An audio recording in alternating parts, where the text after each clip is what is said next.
நல்லா கும்பிடுங்கம்மா சாமி.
வாங்க.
கருப்பாயிரம் அப்படி தொடக்கூடாது.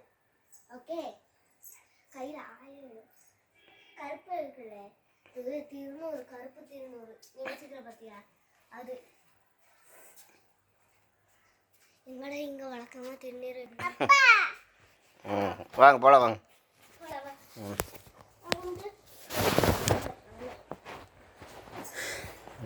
மாமா ஓகே, சூப்பராக சாமி கும்பிட்டோம்.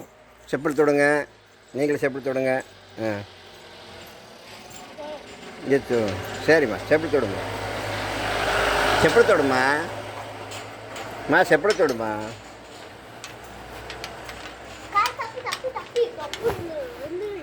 இந்த இந்த மாதிரி ஏதோ ஒரு வழியில் சிமெண்ட் கொண்டு போயிட்டு இருந்தாங்களாம்மா.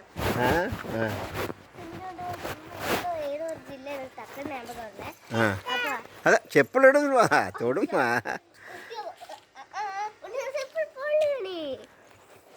அப்போ அந்த டைம்ல 4 பிள்ளைங்க ஃப்ரெண்ட்ஸு எவ்வளோ படிச்சுட்டு இருந்தாங்க. அப்போ அந்த லோரித்த மண்ணு அவங்க 4 பேருக்குள்ளேயும் விழுந்துருச்சு. அவங்க 4 பேரும் செத்துக்கிறாங்க. நிறைய அவங்க 4 பேரும் ஒருத்தவங்க முஸ்லீம் அந்த வழியில இருக்கிறாங்க. அவங்க நல்லா கட்ட ஃப்ரெண்ட்ஸ்ன்னு நினைக்கிறேன். அவங்களுக்கு எந்த ஒரு இடம் பண்ணிக்கிறாங்க. இப்போ 4 குளிச்சு அப்படியே தெரிச்சு போய் விழுந்துட்டாங்களாம்மா ஒருத்தவங்க. ஏன்னா அந்த சிமிஞ்சும் இந்த ஸ்பீடுக்கு ஆயிருக்கிறாங்க. நாய் வேற சும்மா எங்க இருக்குது கடை? எங்க இருக்குது கடை? ஒன்றையும் போகணும். இதெல்லாம் தான் நாங்கள் இங்கே நாய் துரத்துவோம். வா, இங்கே டீ கடை இருந்துச்சுல, அது இல்லை. டீ கடை தான் அங்கே போட்டுக்கிறாங்க. எங்க அவங்க மகன் மேனேஜருக்கு முன்னாடி வீடு கட்டினாங்க. அதனால அங்கே தொடங்கிட்டாங்க டீ கடை. பையனோட கடையும் அங்கே தான் இருக்கு. நடப்பையா எடுத்துக்கிறான்னு கேளவட, எடுக்கதான்னு கேளவட. எடுத்துக்கலாமா? யாரு? எடுத்துக்கோங்க. ஓரப்பு எடுத்துக்கலாம் மேலே. இப்போ நடந்து வரட்டும். இந்த வழியே போனால் முன்னியங்காவும் கொஞ்சம் ஒரு காவு இருக்கு. ஆமாம், இப்போ தான் அங்கே ஒரு மணி நேரம் ஆச்சு. எங்கள் வீட்டில் சம்சாரம் எல்லோரும் வந்திருக்கோம். நாளைக்கு இவங்க வீட்டில் சும்மா ஏதோ சாமி கும்பிட்றாங்க, அதுக்காக வந்தேன். தாத்தா பாட்டியோட சொல்லுல